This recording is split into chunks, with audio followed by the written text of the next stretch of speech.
Hey, everybody, what is up?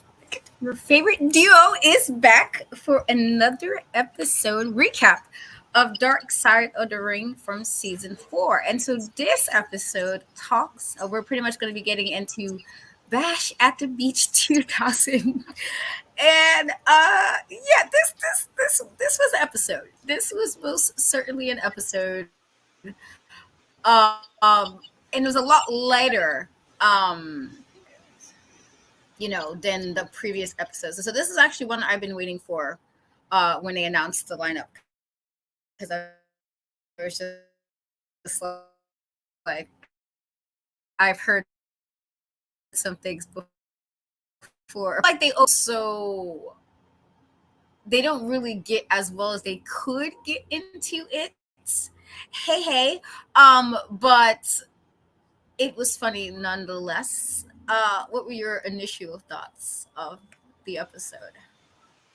Um, this is the tea that I needed. That's the best I can say. Like this was so funny. And honestly, it was a break that I needed after weeks of just it's a lot. It's really a lot to get through. But it was a really nice episode. I really enjoyed it.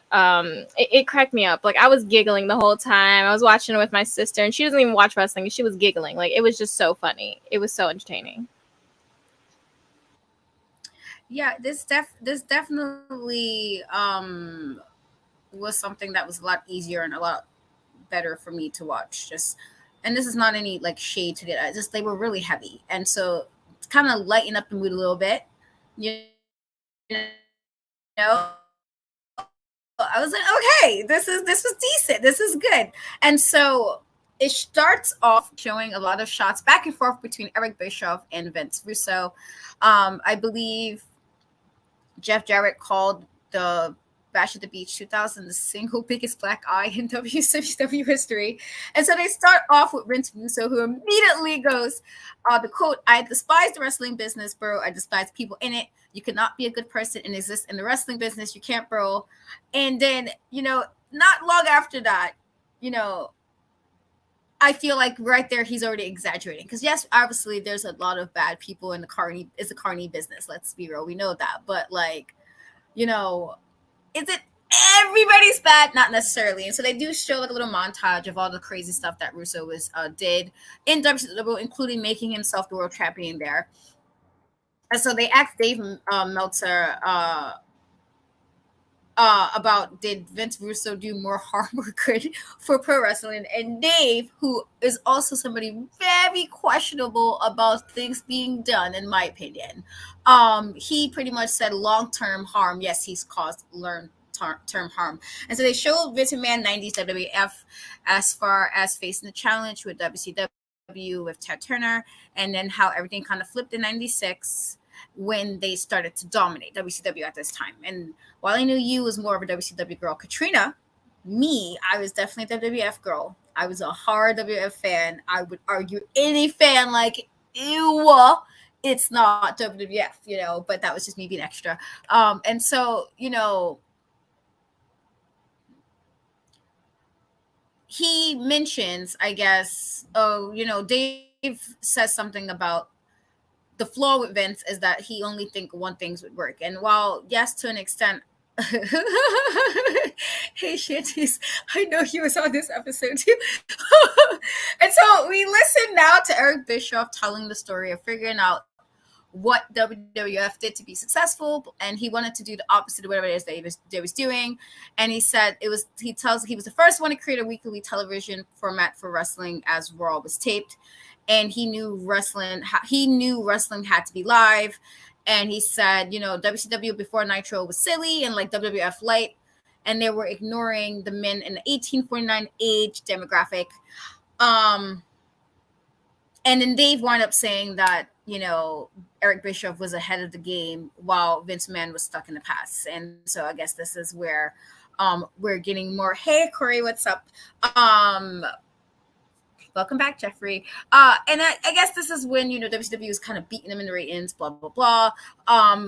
Again, I was definitely a WWF girl, though. So we now get to the story of Eric Bischoff bringing in Hulk Hogan and how it gave the industry, I guess it kind of changed the industry and giving WCW some kind of equal power to WWF, and said that Dave said that Eric told him that where Hogan goes, money comes.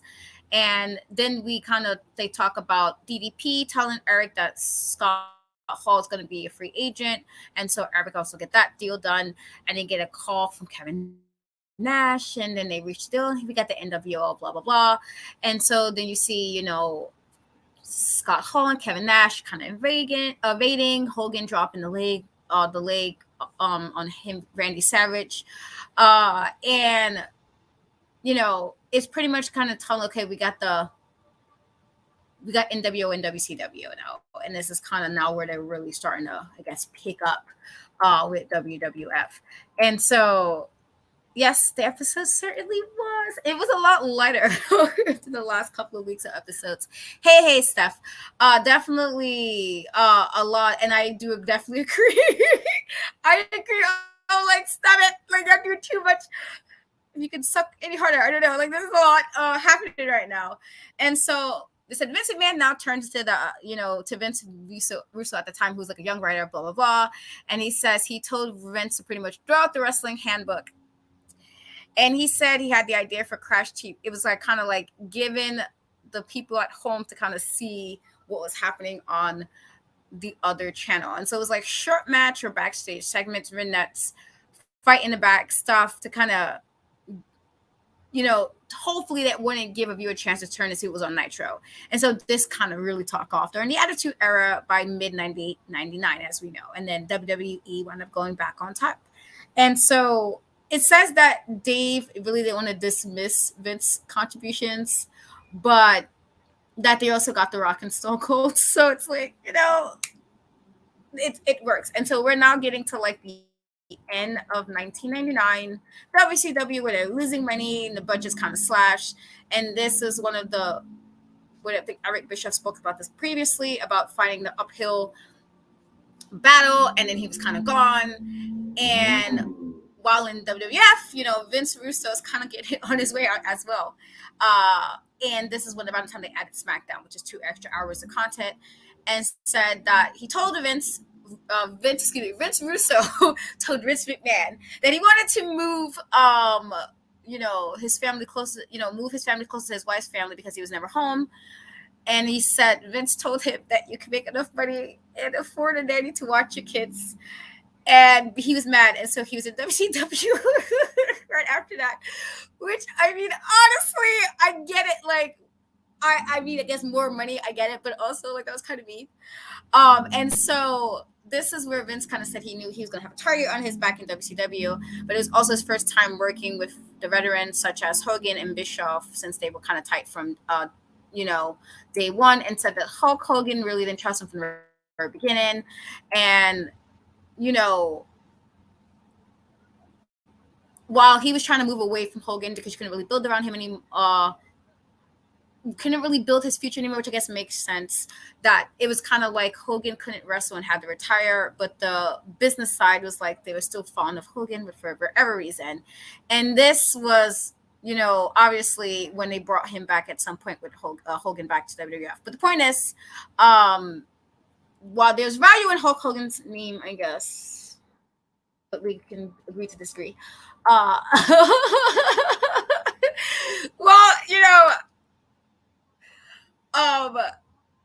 this kind of says, I guess, where there was, again, in regards to how they were. And so in October 1999, Vince does get control of, like, I guess, creatively. And Dave kind of mentions, he started doing more extreme and shocking things. He said Vince was there for like 3 months, ratings went up, that they were, he would tell you they were improving, but they really wasn't up, I guess, where it looked. And so I think they would said artificially it looked good, but it did nothing for the month ratings, and each month it was still down. And so at some point he was told by management to, go a different direction. He decided, I'm going to go home and send me my money. And so I'm going to pause there just because I'm thinking about, first of all, we will always be, at least us, us here in this collective is going to be F Hulk Hogan. fuck him, for Hulk Hogan. But I'm just, I mean, I don't know. It was a lot of shenanigans, and I know, like, back then, it was honestly like, I get like wanting your money. I totally understand, but what? Where the loyalty here? I feel like everybody was just like, never mind, deuces, switchy switch. Um, but They were jumping yeah, back and forth like it was bunk beds back then. we were. And I think I'm gonna say a little bit. Rich Russo might have been a little bit diluted, just a tad, because he was just doing God knows. Like, I feel like he was just throwing. They say you throw everything in the kitchen sink. I feel like that's what he was doing, and that was why they was like, my guy, you might need to change it up a little bit. And then he was like, I'm going home. Like, really, really. And so, what were your thoughts leading up until this part of the episode? This was the tea I needed. Just mess. I love mess. Honestly, Vince, what was going on with you? Not Vince Russo. No, listen. You know what? Vince Russo, he say some things sometimes, but you know what? This episode, I can't lie, I was rocking with him a little bit. I was rocking with him a little bit. Because, the whole thing when he asked him about, like, a raise. I think that's kind of like reasonable. You gonna give me more work? You should pay me more. No, is that like not a thing around here, Vince? Honestly, I just feel like you said he's a little bit deluded, but I just think that's just a part of his New York charm. A little bit delusion always sprinkled on top. That's what we do. Listen. When I calm down, we're not talking about that. It's neither here nor there. Yes, I was a WCW girly. I can't lie. I screamed a few times. Every time Buff Bagwell was on the screen, I said, ah! like a screech, like a loud screech. I'm sorry. This was like I don't understand what was going on. Honestly, why do we need with the Hulk? Like, it's just he just stressed me out. And you know what? I was watching a SummerSlam match with him and Sean earlier too. You always start in trouble. You the common denominator. That's what I'm getting. That Sean match is always great because he was doing the most, and I'm like, that's fucking right, Sean, because fuck him, man. Like, do what you need to do. Sean was so extra, and I loved it. He was so extra. And so they now talk about Brad Siegel, who was the head of TNT and TBS, and he was asked to meet somebody over lunch. And Vince said he knew it was Eric Bischoff, and said Eric was brought back to kind of oversee what Vince Russo was doing. And now we get to Jeff Jarrett. And he said he didn't think there was like a power struggle between them, but there was clearly a difference of how they looked at what wrestling was supposed to be. And so the Lance Storm kind of says that he negotiated his contract with Russo, and he said he'd rather deal with Eric than Vince. And then the first idea that Russo pitched was Lance being Eric's illegitimate son. And then they was like, Lance was like, but isn't Eric only 10 years older than me? Which means the whole clearly son idea would not work. And then he was like, Eric says Vince was void of any creative instincts or talent because of this. And so I'm like, oh, all right, it's getting to this. Like, y'all doing the most now. It's like, all right, the shots. This was real beef. I love beef like this. Like when it's just like forever. It's like, all right, because like clearly it's So then they kind of say that the young guys against the red it was like the civil war, if you will, between the young and the old, and said that Dave wound up saying 2000 was so bad he kind of blinked it out of his mind. And then Vince wound up saying it was destined for failure from the beginning because Eric was in charge. And so Eric says he knew Vince was a bullshitter and wanted nothing to do with his creative. It wanted nothing to do with his creative. And then Vince said he told Brad to put Eric back in charge. Brad said no, as they wanted him to write the shows. And then the next time he saw Eric was back at the beach. So I respect that the beef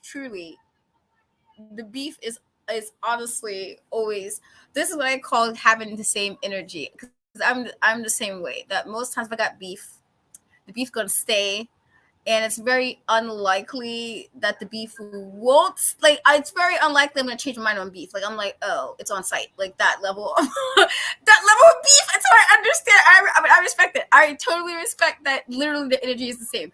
I would rather energy be the same than being fake about it. You know, keep the same energy. Keep the energy. And agreed. It definitely it was. And so now they're talking about the week of the show, and Vince Russo asks if you can make anyone WCW champion, who would it be? And everybody else said Booker T. And then that's when Vince was like, okay, that's what I'm gonna do. But it's a week before pay per view, and you could have picked a better time to build up Booker T to win the title. And so Jeff Jarrett says, well, his gimmick was a chosen one. He had the belt for a few months. He was supposed to, I guess, beat the legends and then lose to Booker T when it was time. And then Jeff saw Vince's vision and brought into it. And so the main event was supposed to be Jeff Jarrett versus Booker T, and Booker T winning the title. And then they talk about the previous month, Hulk Hogan beating Kidman to earn the title match at Bash at the Beach. And then Russo had the idea to give Jarrett one more win over a legend, Hogan, before losing to Booker or whatever. And so Vince was just like, he wrote the creative for the show to make Hogan look strong, but he wasn't going to win.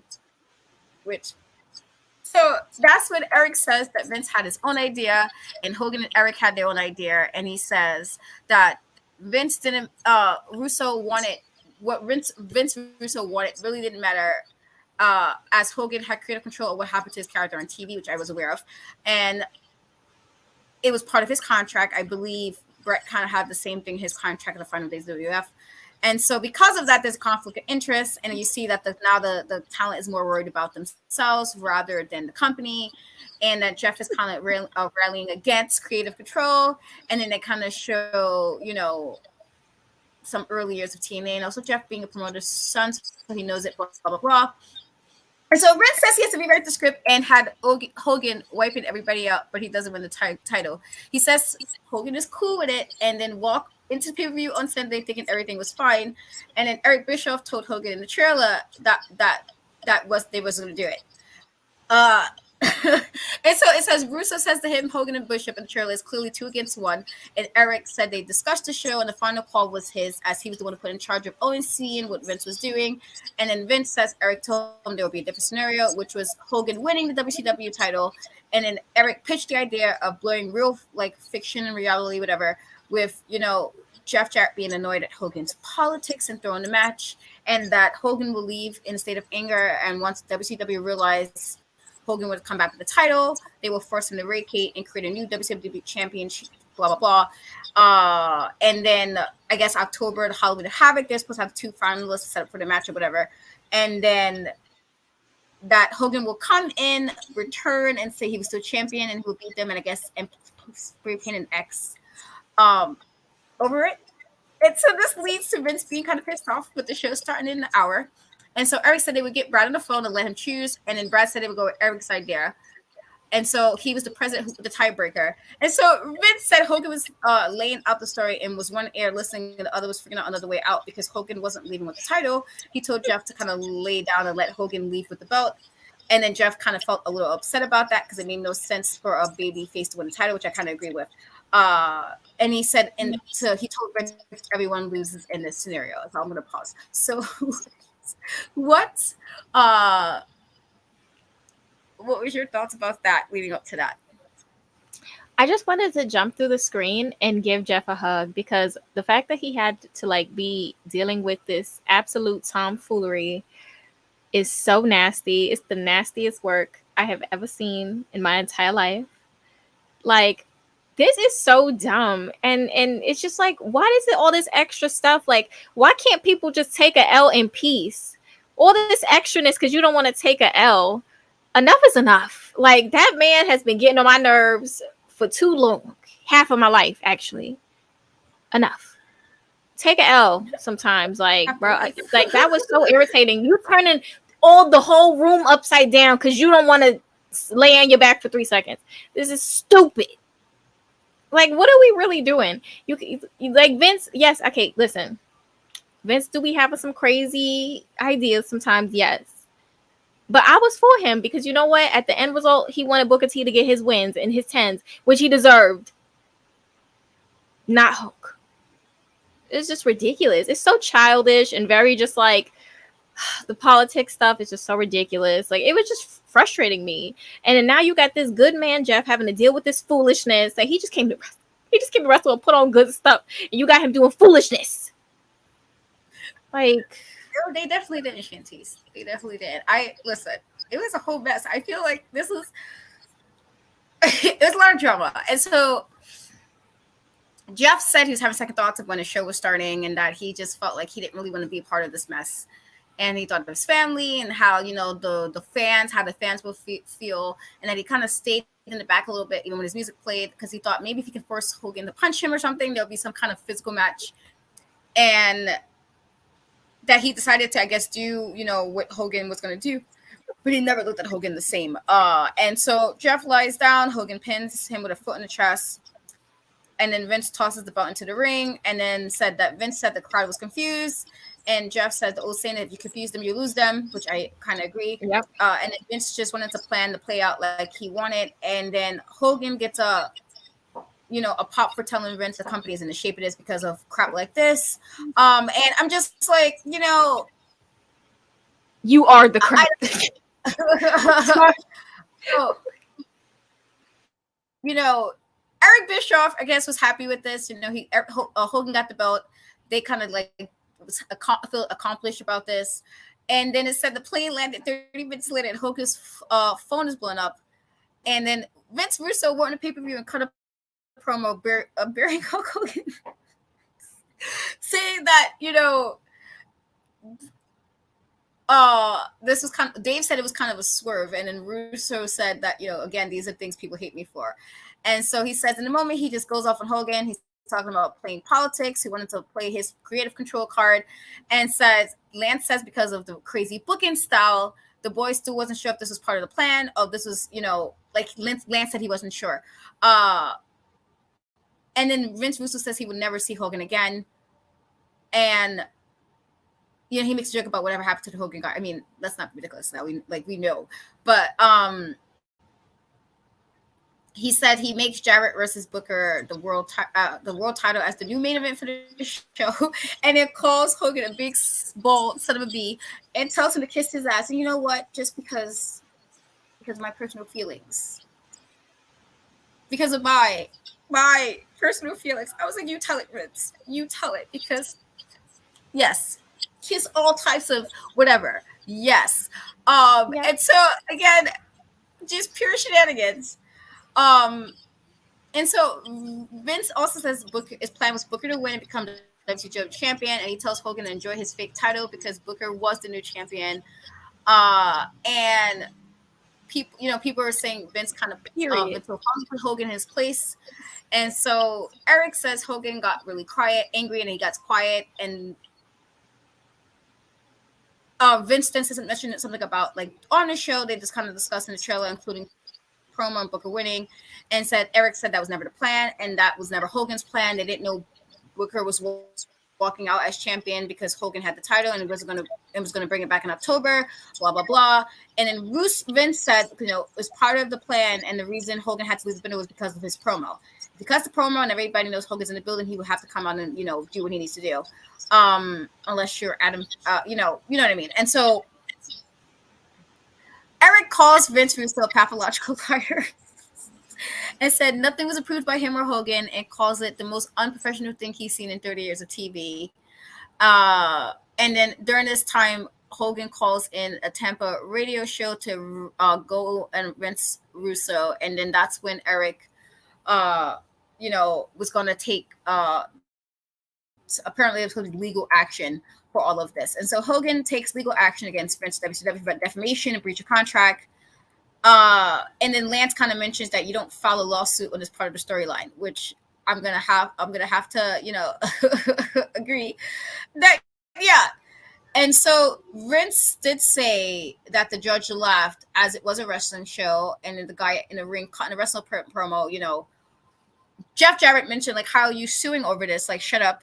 Would this not like, you know, and I get this. Again, Eric says Vince had a problem with reality, but I feel like if you, Hulk Hogan, is literally going to try to go to court about this, then who really needs to kind of have a touch of reality? Because I feel like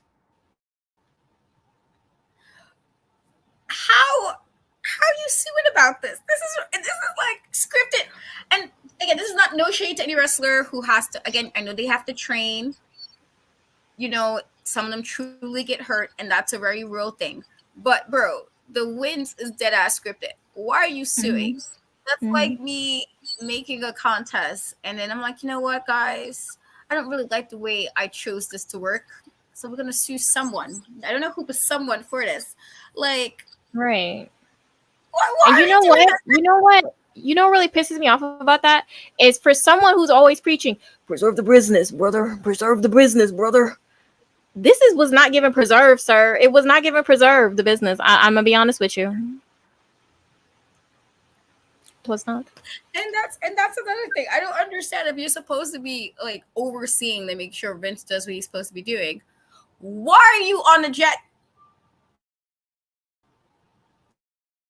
Isn't your job was to make sure Vince was doing whatever he was supposed to be doing as his job?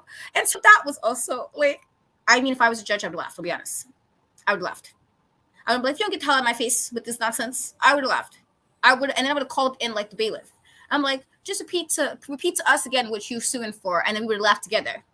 And then I would have got the court reporter that's going to be there, and I'm like, you know what? Let's just one more time repeat this, so we make sure we all on the same page, and we would have came together, and we all would have laughed some more. Okay? I don't even like coffee, but I would have got some coffee to have him repeat that one more time. So I'm like, are you stupid? Like that's what I would have done. So I would have laughed. To be honest, I would have laughed. And so they go back to the first judge that thought the case and went to a different judge, and then Eric says, well, they didn't go to the Supreme Court, which again, this was so stupid. So they found in the discovery what they do during the loss, you know, that Hogan's lawyer sent the fax to the WCW offices after they were closed that he was using his creative control. And then Russo says he had no idea of this. And Eric says that doesn't hold up as it wasn't for debate between the parties involved. Why would you be this after hours fax excuse? And then Dave said he's trying to decide between two people, you know, from 20 years ago, if he never heard the fact story. And so it says the appeal court rules in favor of Russo again, as they rule that fictional characters cannot be defamed. And then Jarrett said that Hogan decided that he wanted another check from Time Warner as he knew they weren't going to renew his track, so he sued. And then Dave mentioned Hogan became the face of failure in WCW, and it was really nothing left for him to do, which that's what he deserves.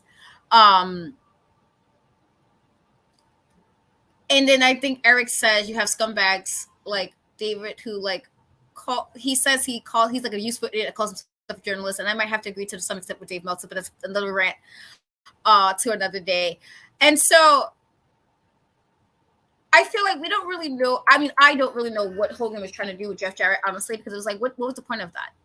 And I feel like if you want to do some weird story, Jeff Jarrett, I feel like that's not the way to do it. I don't know. It feels like I know like Jeff is better than me. He's better than me because I wish somebody would tell me. So you're gonna just lay here and you gonna put your foot on Katrina, on me, moi.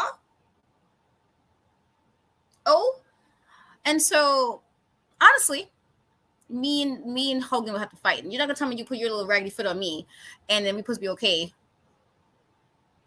You know, and we're supposed to be okay. Like, what do you mean? Absolutely not. So Jeff is better than I am because I was like, you know what, Hogan, you kiss my ass. I'm not coming out at all. I would have probably gotten in trouble. I wouldn't have came out. Or I would have done the extra that Shawn Michaels wanted him having to do. This is why Shawn Michaels did what he did. He deserved that. He deserved all the extra. All the extra Shawn did, he deserved. He deserved. Because how dare you? I actually hate it because I rewatched that whole Rock and Hogan match. And I hated the crowd was cheering for Hogan. I was like, ew. We don't cheer him over the Rock. Ooh, but I don't care. I don't care. I don't care. I would never cheer Hogan ever. And so, yeah, I don't know. They said that again. I don't really know what Hogan was trying with this, but that Turner did settle, and we don't know what it was like 7-figure amount. Nobody knows the exact amount. And then he said that Jeff Jarrett said Hogan played chess and I guess cashed out, blah blah blah. And so I would say that there, I guess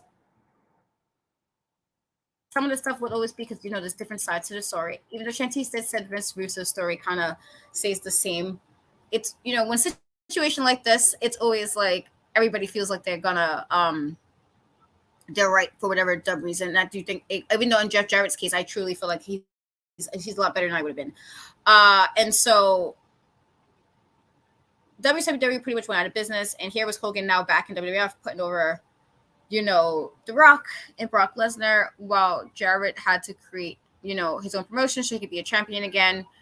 And he said that it was a very egotistical, self-centered power play that benefited Hogan. And I guess he was, upset that Hogan didn't want to drop. And again, I totally understand all of that. And then Dave mentioned something about he would have liked seeing Booker T as champion during that because it would have been something new. And then Vince Russo said it was destined for failure from the very beginning. And then Eric said he didn't think it was the nail in the coffin for WCW as they were past that point already. And then Dave calls WCW a supernova that burned out quickly. And then, as you know, Vince wound up,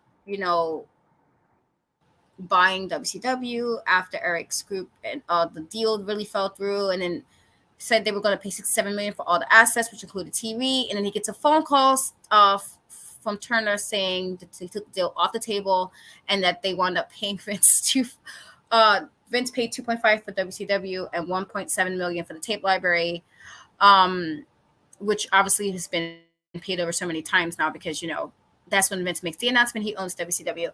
And so Eric says he tries not to carry any baggage with him and has no regrets, which clearly he's lying, because if you were so prosely not carrying baggage, why are you still this upset about it?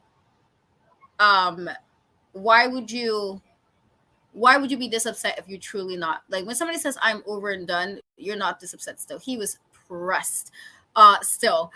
Jeff Jarrett once again says that Vince Russo had his failures and such like everybody, but that, and then Russo says that shit matters so little as it a form of entertainment at the end of the day, and he doesn't hate any of these people. It was a job. He tells people, don't, when they talk about getting into the wrestling business, that he really don't think they should. Honestly, now with all of this personally being said, I do feel like, with the people involved, they told as much as we're going to get for Dark Side of the Ring episode. We already know that Hogan would have came there and told some shenanigans. I feel like every time Hogan's on a documentary, he talks shenanigans, so we didn't need that. But I do think that for what we was going to get out of this, the people that was supposed to be there talked, but it didn't really, I feel like Eric Bischoff, and this to be clear, because I think Eric Bischoff had things that worked in the past that were good. But I also think Vince, sometimes Vince Russo had good ideas, sometimes they were super crazy as well. But I feel like, again, how can everybody be this out of the y'all don't really know what's going on? Or Hogan, you feel that important about your creative, like my guy. By the point of you where you was at, it was already you was already getting to past your prime for me. Honestly, I feel like, because he's like the 80s, wrestler. Like, dude, this is now 2000. Let it go. You're doing too much. And then think you're supposed to win a title, and then again the disrespect, because it wouldn't be me. It wouldn't be me. I'm like, all right, so I'm not going out there. I probably would have lost my job. And yes, he would have told us some story about how it wasn't his ego, and how he was doing what was best for business. Again, you guys suing, it's insane to me. I don't understand how you sue over wrestling. That's like me suing, MTV for all the reality shows that clearly was rigged. But you know what I mean? The point is, it's like me suing that and be like, you know what, guys, because you guys didn't give me what I needed, I'm going to sue. This sounds like pure shenanigans. But that was basically the gist of it. Again, to me, I thought a lot of parts I was laughing because I'm just like, you guys, this is like a whole mess. And then the way I think they talked about each other, for me, it was like, oh, this is like that on, like, it was juicy. Like I loved it. It was giving Bad Girls Club. With Powerpuff Girls was Mojo Jojo is the vibes. I feel like just on site.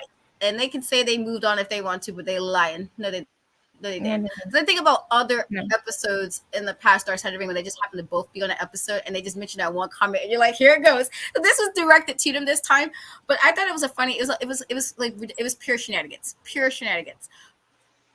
But it was a lot I, lighter than the previous episodes.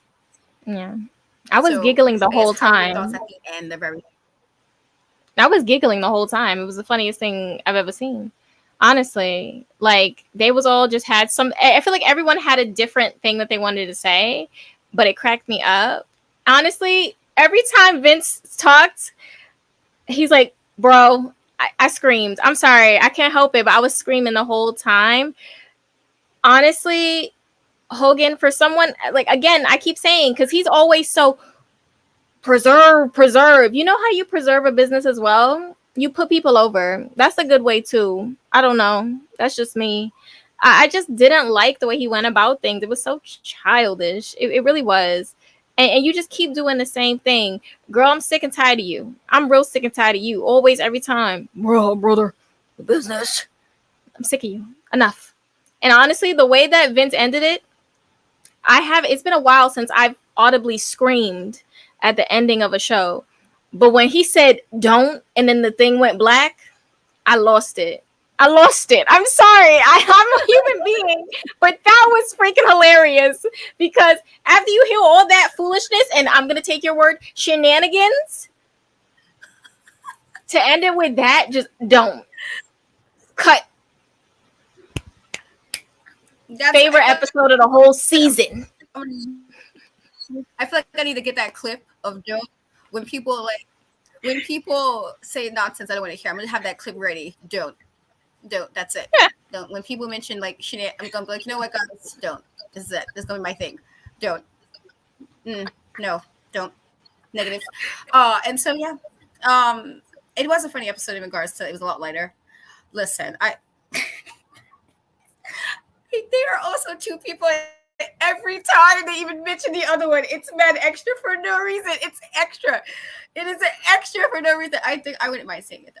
I wouldn't mind saying You know what it. also cracked me up though? You know what also cracked me up? Is I said, I just know every person that raised their tongue against Vince, I just know he's on Twitter right now getting his lick back. And sure enough, I went on Twitter and what was he doing? Getting his lick back on every single person that raised their tongue against him. I'm sorry. I can't help it. I watched too much Bad Girls Club to not have been giggling at that. Like, that was hilarious. I'm sorry. Yeah, I just listen. I enjoyed this episode. It was funny, and I think every time it's like, I think the producers did this on purpose, honestly, because certain I was like, come on, it was just perfect timing with the way certain parts were said at what part. But honestly, I'm definitely gonna get that rich from Luso. Don't. I'm gonna just have that ready for anything. I'm like, somebody, do you want? Don't. How you feel? But don't. That's it. Exclamation point. That's it. But and I just want to put this comment up because I wish the fuck he would. I wish, like, the level of I will find Hogan. I will find his bullheaded ass. Okay. Don't you think you can be beating Roman? You, be real. That would upset me so much. Like, don't even put that kind of negativity in the air like that. Roman, I will find him personally. Like, oh, we playing this game. Let me just get my hair all up because we playing games now. We're not gonna be extra. But I do think, yes, I do think with everything being as like as Dark Side of the Ring can get, that's you are absolutely right. That's exactly what it's gonna be used for. You're even mention a T part. It's gonna just be the T. You're not gonna get the whole word out. I'm be like, don't do it. Don't.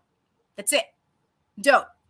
And then I'm gonna just kind of black my screen so you understand the ramifications of you even thinking to mention that. That's literally what's gonna happen from now on. Y'all not ready. That's what's gonna happen. Go for it.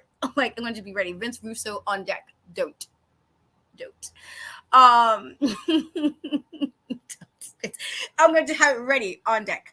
But yes, I do think, as Shanti said, that we do need more light episodes so I can laugh because sometimes it gets a little too dark and it gets too sad. And the next and last episode of the season is Marty Jannetty, and I already know there's gonna probably be some dark stuff. There's gonna be some funny shit because I don't know if anybody ever seen Marty Jannetty's like Facebook posts, especially during the 2020 time, he was on one. He was on one. I know he's talking pure nonsense. Pure nonsense. So I already know that this Marty Jannetty episode is going to be ridiculous. I already know. I'm preparing myself to laugh. But I think it's okay to have the season end with some lighthearted type episodes or funny episodes. Yeah. Because it was kind of it's and yeah, I agree. It's gonna obviously be some sad shit but I'm just thinking of Marty's Facebook posts, and his post was off the wall. I'm like, what the hell you talk like? Pure shenanigans, pure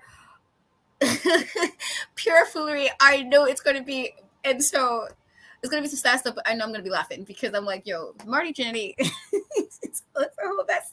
Marty Jannetty's a mess. But yeah, otherwise, I thought this was pretty a solid, lighthearted episode in regards to, because I was waiting for this. So this is the one I was waiting for because I wanted to see what they gotta say about this. Because if anybody remembers this, it was pure nonsense. But yeah, thank you guys for joining us on this episode. We do have one more left of this season of Dark Side of the Ring next week. But Shay, my twin, tell everybody where they can find you and what you got happening. We start. So you can find me at Shay Sawyer _ on most platforms. You can find me at Shay Sawyer on Twitch, just Shay Sawyer. I'm sorry, this message, sir. You can also catch the Big Pop Theory podcast, new episode every Monday on Spotify and Apple. And then you can catch me right back on Women's Wrestling Talk podcast, the Rising Sun Rundown. That's at 5 p.m. And then at 7 p.m. for the NXT after show with this beautiful face here. I'm making sure it says, are you on the side? Because if I'm doing this and you're not on the side, this is really embarrassing for me. And yeah, and then next week, the challenge, that'll be on UPR. That's 11 p.m. Very late. I haven't been doing a late one in a while. So, yeah. Power to you, because when we did the Great American Bash recap show, a girl was tired. I was like, oh, this is why I don't do these after shows anymore. Like, my after shows are all a couple of days after, so I can rest. Because but power to you. As for me, I am on most social media and Cat We Trust, TikTok, Threads, Instagram, and Twitter at Easy3. I will be having new interviews coming up, which I'm really excited about. Hopefully some good, meet and greets that's going to happen for me, like maybe Sunday. And you guys might see me be really emotional on social media, so know that it's happening. It's going to come. I'm going to be emotional. Most likely, I'm going to be emotional. You'll be like, Katrina, stop. But I also am with Women's Wrestling Talk on Mondays with Stephanie and Emily May, Women's Wrestling Talk, and on Thursdays for NXT with my twin Shay, and anything nerdy, whatever, because I talk about everything in horror movies, because apparently nobody likes them but me, and I'm like, get it together, guys. Horror movies are their life. But all of that will be on my YouTube channel, so just make sure you check out all of that.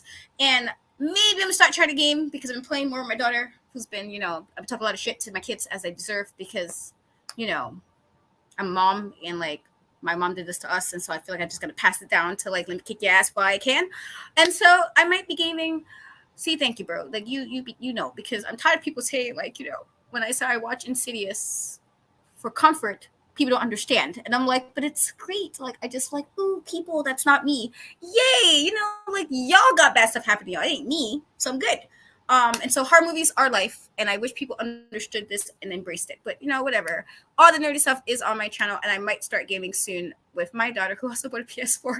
And so we've been like just doing stuff together, and so I might start gaming with her. So you want to see her face probably, but you'll at least hear me talk shit, because I will talk some shit. This time with my mic on. What happened the last time when I gamed and my mic was totally off? Yes, for comfort. I'm like having a bad day, and I'm like, what made me happy? Let's put in the Conjuring, and I'm happy. Great stuff. But thank you guys. Thank you guys. I'm a weirdo. I am definitely a weirdo. But we love you guys and appreciate you guys. And we thank you for hopping in, and we hope to see you guys next week for our final episode for Dark